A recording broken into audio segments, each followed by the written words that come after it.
Mesdames et messieurs, vous le savez, et nous le vivons chaque jour, nous vivons une époque singulière où tout se confond.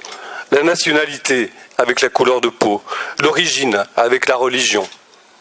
Alors pouvoir lancer cette cité des Outre-mer qui met en valeur ce que nous avons toutes et tous en commun, ultramarins et métropolitains, qui rappelle que les Français sont de partout, de toutes les couleurs, de toutes les cultures, de tous les continents, de tous les hémisphères. Un projet qui, en somme, souligne ce qu'il y a de proche dans ce qui paraît loin, qui témoigne de ce qui nous rapproche et qui pourrait nous éloigner. Tout cela, oui, constitue une belle et heureuse bouffée d'optimisme. Oui, les Français sont multiples, car ils partagent, ils échangent et ils vivent ensemble. Alors que cette belle et grande idée puisse s'affirmer et croître ici, dans le 19e arrondissement de Paris, populaire, ouvert et attractif, c'est pour nous, sachez-le, une immense fierté. Merci. On regarde le film ? Oui, c'est là. Ah, d'accord. Quel est le plus grand département français ? L'Île-de-France ? Non, je sais pas, les Alpes ? C'est en Nouvelle-Calédonie. Quelle est la deuxième puissance maritime au monde ? Puissance maritime ? Un pays asiatique, sûrement ? La Chine. Grâce aux Outre-mer, la France est la deuxième puissance maritime au monde. La Guadeloupe, la Martinique, Saint-Barthélemy, la Guyane, Saint-Martin, Saint-Pierre-et-Miquelon, la Réunion, Mayotte, les terres australes et antarctiques, Wallis et Futuna, la Polynésie, la Nouvelle-Calédonie et Clipperton, avec les territoires d'outre-mer, la France est partout dans le monde.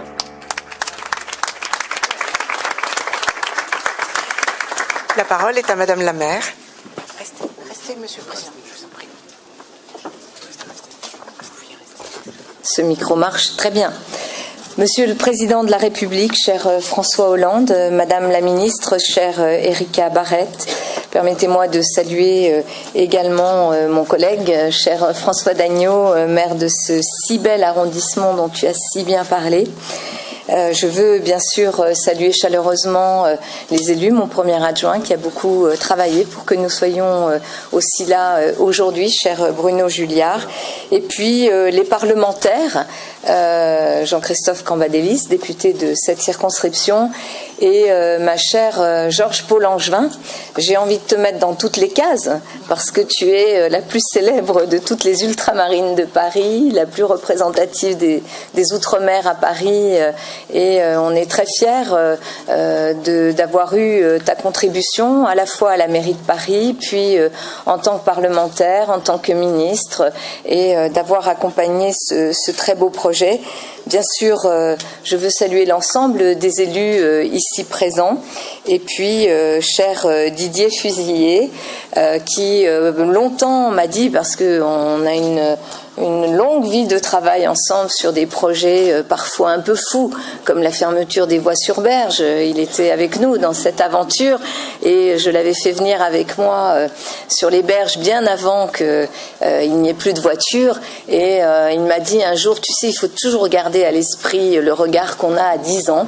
Donc pour moi, c'est l'homme qui pense le monde avec ce regard jamais naïf, mais toujours tellement beau, poétique et tellement stimulant qu'il nous permet de faire des grandes choses. Et c'est vrai que ça n'est pas un hasard, Madame la Ministre et Monsieur le maire du 19e qui avait parlé avant moi, que de se retrouver ici dans ce bel arrondissement et dans ce grand parc urbain magnifique qu'est le parc de la Villette.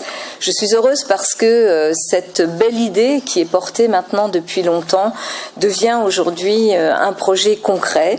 C'est un projet qui est fédérateur de tous les ultramarins, de tous les territoires, de l'Hexagone et des Outre-mer, et bien sûr aussi un projet qui va être extrêmement fédérateur au quotidien pour tous ces ultramarins parisiens et franciliens. Vous le savez, nous sommes dans une région qui compte plus de 600 000 ultramarins. 600 000 ultramarins en Île-de-France, dont 200 000 environ à Paris. Et je suis très fière d'être la maire d'une ville qui compte dans ses effectifs, dans les agents municipaux, 6 000 agents de la ville de Paris. Nous sommes une communauté qui a ce lien très fort aussi à travers les agents qui œuvrent au quotidien pour la vie des Parisiens. 6 000, c'est quelque chose de très important. Nous les rencontrons, les Parisiens, ils sont Parisiens, les rencontrent tous les jours et je veux leur dire merci. Donc il était vraiment naturel que cette cité des Outre-mer ouvre à Paris et dans cet arrondissement, tu l'as dit François, qui est un arrondissement populaire, mixte, ouvert, dans lequel nous nous sentons si bien, dans cet arrondissement qui fait de Paris cette ville de diversité. Et bien sûr, dans toute cette diversité, la France ne serait pas ce grand pays que nous aimons et nous sommes fiers d'être ici. La République, vous l'avez dit avant moi, ce n'est pas d'effacer, mais au contraire de conjuguer nos différences. C'est ça, la devise républicaine. C'est aussi apporter cette justice et cette égalité. C'est le sens de la loi, égalité réelle outre-mer, dont vous avez porté, Madame la Ministre, ce texte au Parlement. Il vient d'être adopté et le Conseil de Paris, dont ce n'était pas la responsabilité, mais en fait les Parisiens aiment bien se mêler de tout, les conseillers de Paris aussi, et donc nous avons décidé de voter un appui à votre texte en Conseil de Paris au moment où vous étiez en discussion. Et je pense qu'il s'agissait aussi pour nous de rappeler une fois de plus combien Paris et les ultramarins sont liés. Je veux faire une toute petite parenthèse sur ce lien parce que il nous est arrivé quelque chose de très beau ces derniers mois. Nous avons, vous le savez, un lien très particulier en Nouvelle-Calédonie, notamment avec l'île des Pins. Je veux saluer ici Éric Hélard, qui est un conseiller de Paris et qui a beaucoup de l'UDI Modem et qui a beaucoup travaillé sur ce rapprochement. L'île des Pins a abrité les communards au moment où ils ont été envoyés au bagne et où ils ont été exilés. Et l'île des Pins accueille le plus grand cimetière des communards et il y a un lien fort puisque Paris, la ville de Paris, aide à l'entretien de ce cimetière et donc nous avons ce bout de Calédonie qui est relié par cette histoire forte de notre ville. Et il y a quelques semaines, nous avons reçu de l'île des Pins un mât, une sculpture faite dans un bois de Calédonie et sur laquelle est inscrite une mention de l'île des Pins à la commune de Paris. Ce n'est pas si fréquent de trouver une mention de la commune de Paris et cette sculpture est aujourd'hui dans mon bureau et me rappelle sans cesse ce lien très très fort que nous avons aussi avec cette terre de Nouvelle-Calédonie.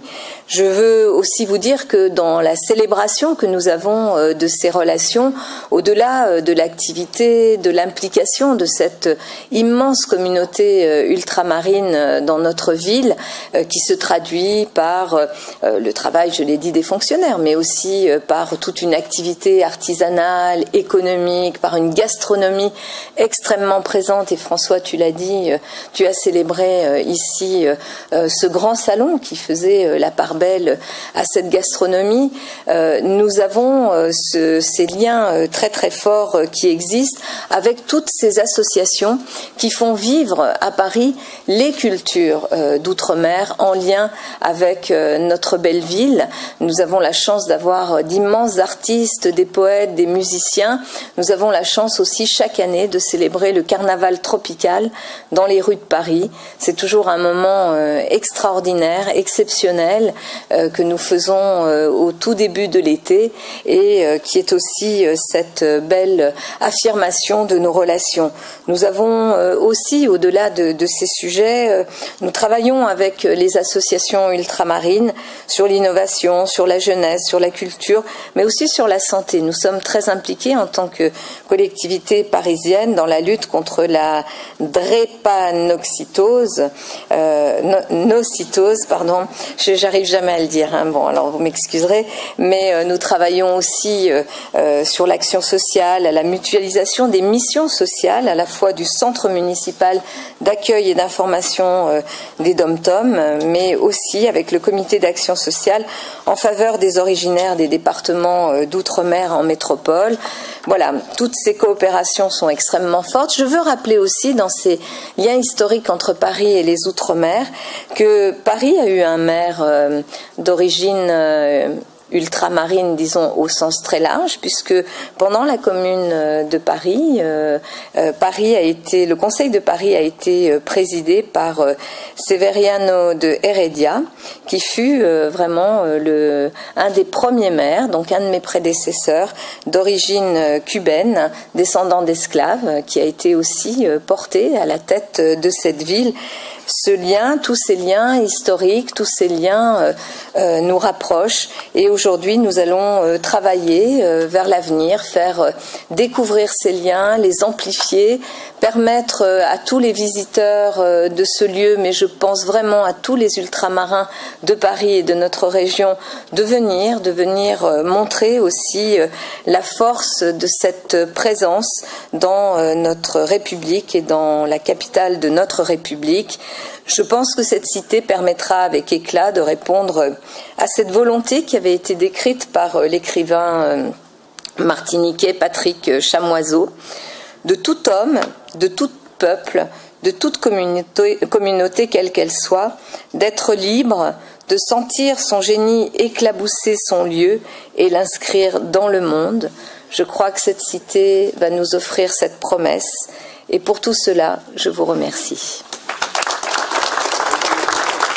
Monsieur le Président, vous allez procéder à la signature de la convention de lancement de la Cité de l'Outre-mer.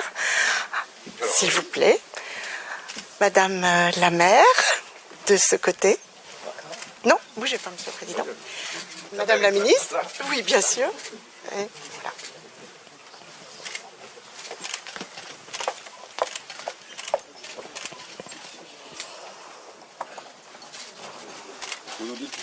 Vous y allez. On vous attend.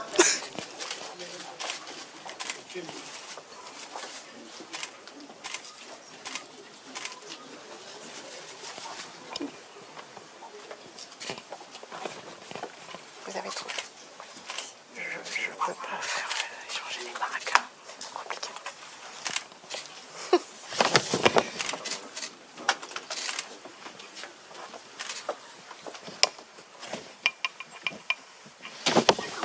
Travailler aussi, hein, Oui, c'est compliqué à 5.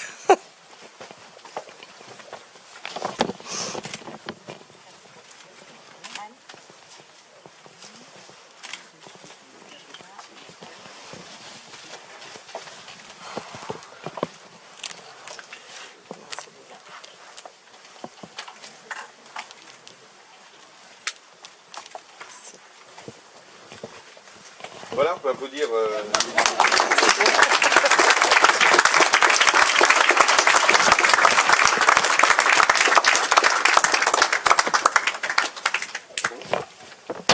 Je crois que c'est le moment de la convivialité, Monsieur le Président.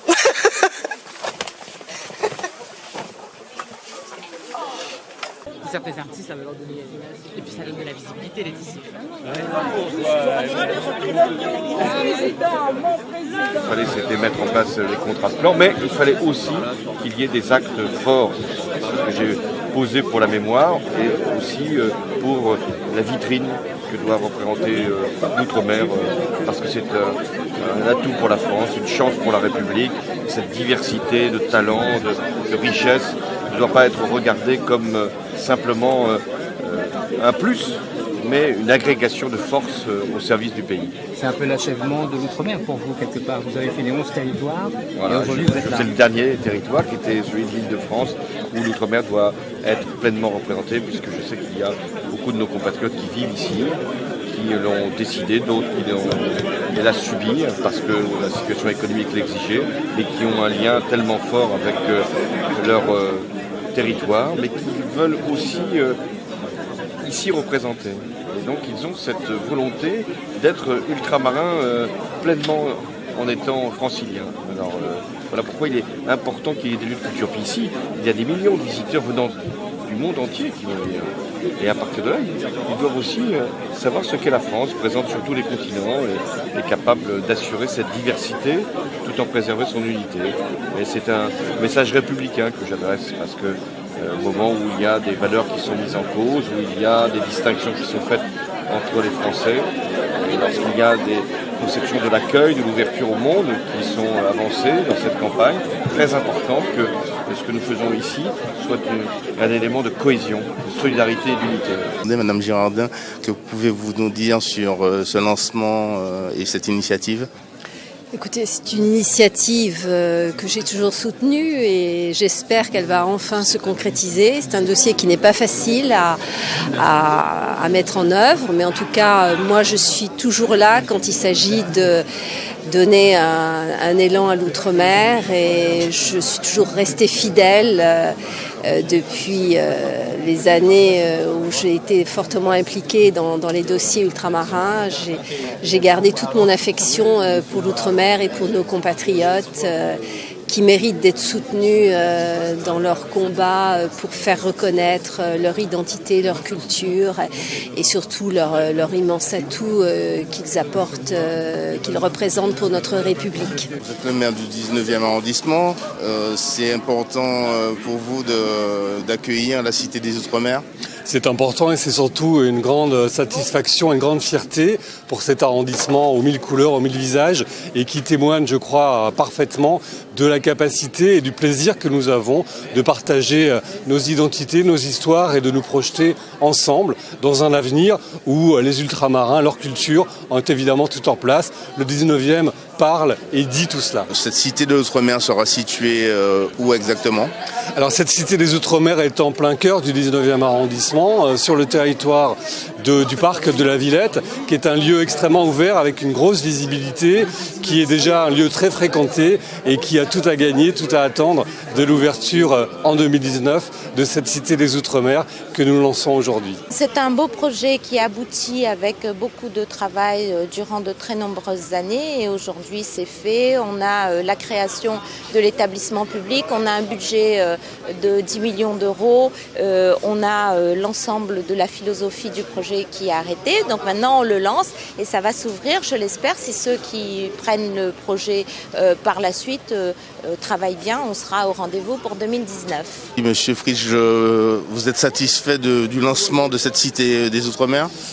Oui, bien sûr, comme tous les gens d'outre-mer qui effectivement attendent depuis un certain moment de pouvoir se regrouper quelque part, de se retrouver ensemble et c'est enfin chose réalisée aujourd'hui puisque le président de la République effectivement est venu annoncer officiellement la création de cette cité. Donc c'est un point de rencontre important et essentiel pour l'outre-mer parce que nous sommes toujours paumés lorsque nous sommes en métropole. Nous sommes quelques milliers, mais quelque part nous avons besoin d'échanger, nous avons besoin de discuter ensemble, nous avons besoin de montrer notre culture, de montrer nos habitudes, nos us et coutumes. Et je reste convaincu aujourd'hui que cette place va être celle de l'outre-mer, où l'outre-mer pourra s'exprimer enfin.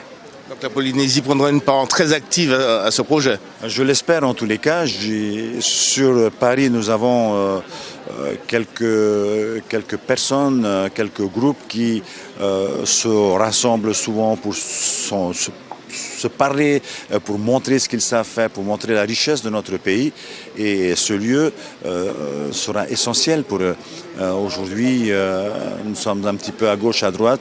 Et là, ça va être le lieu de regroupement, le lieu où nous pourrons enfin nous exprimer avec le soutien et avec l'appui des autres, de nos frères, de nos cousins de l'outre-mer. Nous nous trouvons devant la Cité des Outre-mer, la future Cité des Outre-mer, qui est un espace que vous pouvez voir ici, qui fera 1600 mètres carrés, où ce sera un lieu vraiment de culture, de visite, d'exposition, de boutique. Donc on va faire un peu le tour. On va faire le tour de ce bâtiment. Ce sera ici, donc la nouvelle cité des Outre-mer. Regardez bien, donc un bâtiment modulable où on aura donc des boutiques, des espaces d'exposition. Donc situé en plein cœur du parc de la Villette, la cité des Outre-mer accueillera tous les publics, donc des scolaires, des étudiants, des touristes, surtout aussi des visiteurs du parc de la Villette, et puis bien sûr les habitants du quartier voisin. Alors, dans ces 1600 mètres carrés, on aura un studio, une sorte de salle de spectacle modulable pour des spectacles vivants, des concerts, des festivals, aussi des conférences, projections, captations audiovisuelles. Vous aurez un espace d'exposition permanente sur les Outre-mer et un espace d'exposition temporaire.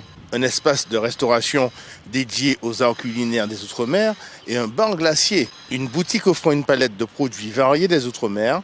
Un espace connecté d'information et de documentation, une sorte de médiathèque. Il y aura également des salles de réunion et de coworking ouvertes aux acteurs associatifs et économiques des Outre-mer. Et pour terminer, il y aura même une serre tropicale. Donc à la place de ce bâtiment que vous voyez, ce bâtiment sera complètement rasé et en 2 ans naîtra la cité des Outre-mer. Gravure en 3D au cœur du verre. La photo 3D qui ne change jamais. Œuvre raffinée, originale et éternelle. Nous gravons suivant vos demandes à partir d'une photo ou d'une prise de vue réalisée avec notre scan 3D. Prix très abordable. Le bloc de 6 cm par 4 avec une personne gravée est à 40 €. Le bloc de 8 cm par 5 avec 2 personnes gravées est à 60 €. Venez avec vos photos ou adressez-les par mail ou SMS. Pour plus d'infos, 06 47 42 01 30.